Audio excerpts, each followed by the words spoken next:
What is up, 12s? My heart is pounding today because what I have to tell you is going to shake the very foundations of the 206. There are moments that define a dynasty, and what is happening behind the scenes right now is nothing short of historic. Get ready, because the destiny of our franchise shifted completely in the last few hours, and the NFL world is in shock over these recent confirmations. You will not believe what we have in store for today. So sit back, hit that like button, and let us dive right into the news. Also make sure to subscribe as we push for 1,000 subs. Go Hawks! To kick things off with a bang, let us talk about some serious historical justice being served.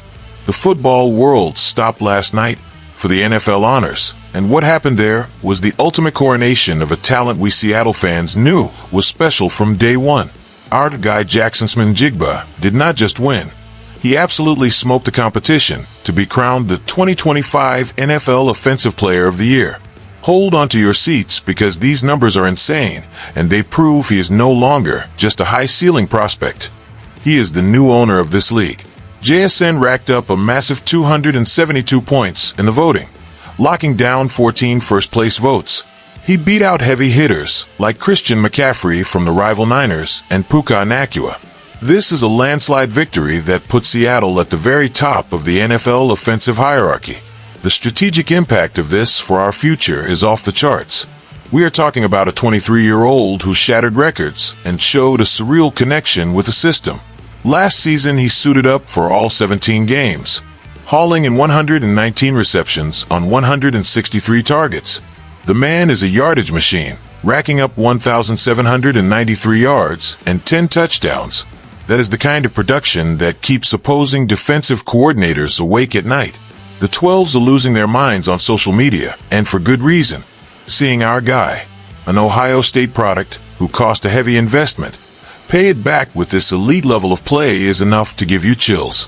He carries a cap hit that now looks like a total steal compared to what he delivers on the turf. Smith-Njigba has added a new dimension to our offense, acting as that ultimate safety valve under pressure and the big play threat when the game is on the line. This award validates everything the front office has been building and puts a massive target on our backs, because now everyone knows the best defensive weapon in the league wears college navy and action green. It is the recognition of pure grind and a generational talent who is just starting to write his legacy at Lumen Field.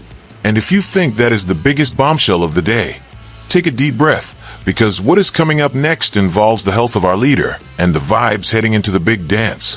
While we are still celebrating JSN taking home the hardware, the anxiety levels in the Pacific Northwest have spiked because of a situation that has been keeping us all up at night.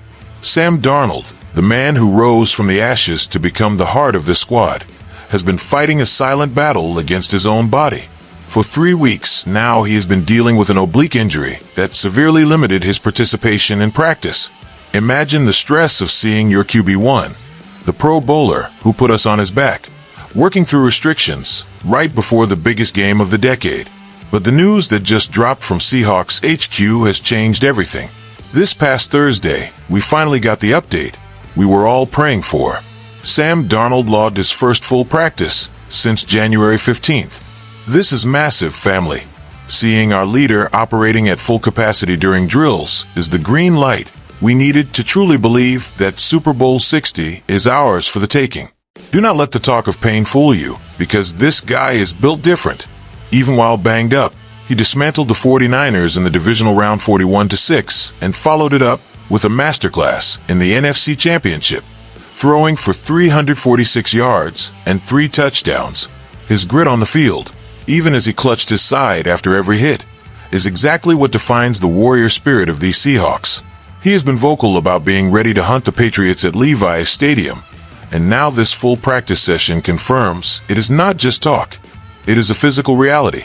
The strategic impact here is huge because it forces the New England defense to prep for a Darnold with full mobility, someone who can extend plays and punish them outside the pocket. Fans are feeling a mix of pure relief and total hype, flooding the forums with support for our captain. The fact that he toughed out that win against the Rams 31-27 showed he was never going to fold. Now, with the word that he should be a full go again on Friday, our confidence is through the roof. But of course, because nothing is ever easy in the NFL, a new scare popped up at a position we really cannot afford to lose, leaving a bit of a question mark over our secondary. The tension hit the locker room right when it felt like we had everything under control, and the name at the center of this storm is our standout rookie, Nick Emenwari. This kid came flying out of the second round from South Carolina and quickly became the anchor of our defense at nickelback. But a scare during Wednesday is practice had the entire city holding its breath. He suffered a right ankle sprain during a non-contact drill and ended up sitting out Thursday's session. For those who remember, he actually tweaked this same ankle back in the season opener, which cost him 3 big games. The panic was real. Losing a guy who tallied 81 tackles and has been a pass breakup machine would be a devastating blow to our game plan for neutralizing the Patriots' air attack. However, Coach Mike Macdonald stayed cool as a cucumber and brought us some news that lowered the collective blood pressure of the 12s. He made it clear that keeping him out of practice was strictly a cautionary move.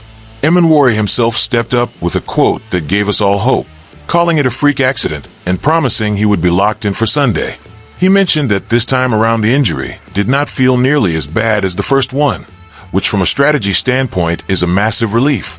Having Emenwari on the field means we keep that aggressive edge in the secondary and the ability to take away those quick slant routes the Pats love to lean on. The analysis is simple. His presence completely changes the math for our defense in the slot. The fans were already spiraling into conspiracy theories, but hearing from the man himself that he is itching for Super Bowl 60 brings a fresh wave of energy to the roster. We need every piece of this puzzle healthy to make sure that Lombardi Trophy finds its way back to Seattle. The level of commitment from this rookie is exactly what we need to cap off the season in style. Trust in the training staff is high right now, and the focus is back on the task at hand. But hold on, because what all of this adds up to for our final destiny is enough to give you goosebumps and get you ready for war. We are witnessing something special right now, having the offensive player of the year leading the charge, while a quarterback grinds through the pain for a shot at glory proves these Seahawks have the DNA of champions. Emenwari getting back on track is the final sign that the football gods are smiling on us heading into this Super Bowl. The path is set, and the battle is going to be legendary. And we know every single play will count this Sunday. What do you think about Darnold's incredible comeback story? Drop a comment below, smash that like button, and subscribe if you have not already. Let us go get this ring together. Go Hawks!